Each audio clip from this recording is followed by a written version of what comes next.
Bonjour à toutes et à tous.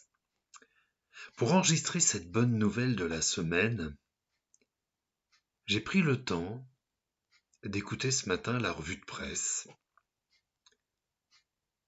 J'étais effaré qu'il n'y ait finalement aucune bonne nouvelle dans tout ce qui nous était dit. J'ai entendu parler de la détresse d'un homme plein de courage qui a affronté les traversées de mer en remettant sa vie entre des bandes mafieuses pour venir se détruire le dos sur des chantiers en France. J'ai entendu la détresse d'hommes et de femmes coincés dans les transports en commun et qui sont épuisés de leur vie. J'ai entendu encore la détresse d'hommes et de femmes qui subissent la guerre en Ukraine. Et à cela, nous pourrions rajouter bien des détresses. Certains diront signe de la fin du monde. Je dirais simplement que c'est le signe de la fin de certains temps pour rentrer dans d'autres temps.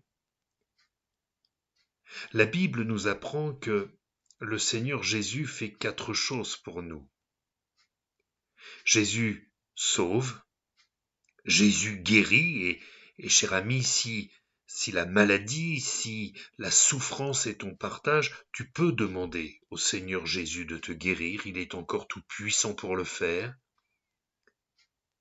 Jésus baptise du Saint-Esprit et Jésus revient. Il revient chercher les siens, ceux qui ont accepté de faire la paix avec Dieu par la foi en Jésus-Christ. Mais il y a cette détresse ambiante qui nous parle précisément du retour de Jésus.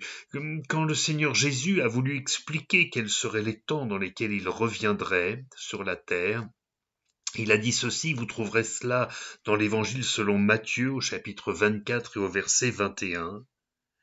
Car alors la détresse sera si grande qu'il n'y en a pas eu de pareil depuis le commencement du monde jusqu'à présent, et qu'il n'y en aura jamais. Nous sommes dans cette phase ascendante de la détresse. À entendre les informations, rien ne va. À entendre les personnes qui simplement font leurs courses, rien ne va. Alors quelle est la place de la foi dans une période où la détresse se manifeste de telle manière? Je veux vous dire que la parole de Dieu ne change pas. Connaissons bien ce psaume 23, le psaume du berger, qui souvent est lu pendant les inhumations, mais finalement il n'a pas vocation à être lu uniquement dans ces circonstances douloureuses, et qui commence ainsi: L'Éternel est mon berger, je ne manquerai de rien. C'est une parole de foi d'un homme qui a compris que Dieu allait toujours répondre à ses besoins. Alors bien sûr, besoins matériels, mais reconnaissons aussi que nous avons aussi des besoins affectifs, que nous avons aussi des besoins spirituels. Dieu répond, Dieu comble notre cœur de toutes ces manières-là. L'apôtre Paul, qui a expérimenté cette puissance de Dieu dans sa vie et qui l'a communiquée à qui voulait l'entendre, écrira aux Corinthiens qu'il était parfois dans la détresse, mais pas dans le désespoir. C'est-à-dire qu'il ne perdait pas espoir, il ne perdait pas son espérance, même quand il y avait des temps difficiles. Bien entendu, nous vivons tous des temps difficiles, cela nous arrive à tous. Je parlais de deuil, je parlais de maladie, pouvons parler de chômage. Dieu merci, dans notre pays, nous ne parlons de guerre que pour celle qui est certes à nos portes, mais quand même à 2 heures d'avion. Mais nous ne voulons pas oublier tous ces pauvres gens, et nous prions pour eux, afin que le Seigneur les visite et les secoure. Dans la détresse, mais non dans le désespoir. parfois une mauvaise nouvelle est la goutte d'eau qui fait déborder le vase, je voudrais vous dire que quand on a le Seigneur Jésus comme sauveur, alors oui, on a aussi ces gouttes d'eau, on a aussi les mauvaises nouvelles, on a aussi parfois la détresse, mais on ne perd pas espoir. Parce qu'on a cette confiance en Dieu. Oh, non pas parce qu'on nous a dit qu'il fallait avoir confiance en lui, mais parce que nous avons expérimenté sa fidélité. Nous avons expérimenté son amour. Nous avons expérimenté sa bonté. La parole de Dieu nous pose cette question. Avez-vous goûté que le Seigneur est bon? Oui, nous l'avons goûté.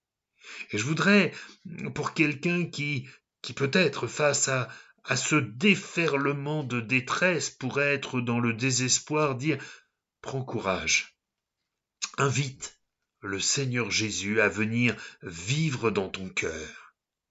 Demande-lui pardon pour tes temps d'incrédulité, demande-lui pardon pour tes péchés. Sois assuré qu'il va te pardonner. Et puis, suis-le. Lis la Bible, lis sa parole. Et tu vas voir quel Dieu fidèle est l'Éternel. Quel Dieu fidèle est le Dieu de Jésus-Christ. Tu vas sentir au quotidien sa présence dans ta vie. Le Seigneur Jésus a dit un jour, je vous donne ma paix, je ne donne pas comme le monde donne. Avez-vous remarqué que quand le monde nous donne quelque chose, quand ce siècle nous donne quelque chose, il nous en fait payer chèrement le prix. Avec le Seigneur, c'est gratuit, c'est une grâce.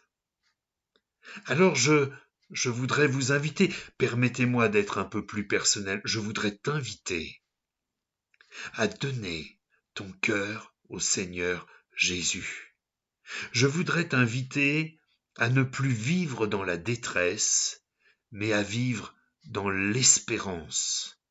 Pour ce faire, le Seigneur Jésus a donné sa vie sur la croix. Il n'a pas été arrêté, il n'a pas été pris au piège, il n'a pas été comme débordé par la puissance de l'occupant romain en Israël.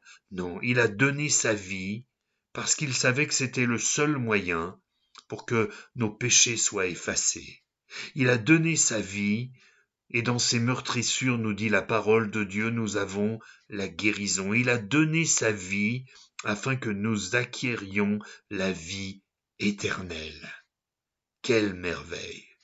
Alors je vous invite à croire en Jésus-Christ, à faire la paix avec Dieu, afin que vos détresses ne soient plus des désespoirs. Voulez-vous que nous prions ensemble quelques instants? Notre Père, nous te bénissons.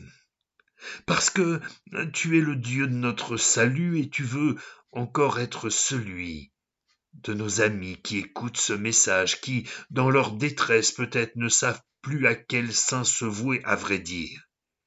Il n'y a qu'en toi que l'on puisse se confier, car toi seul es tout-puissant.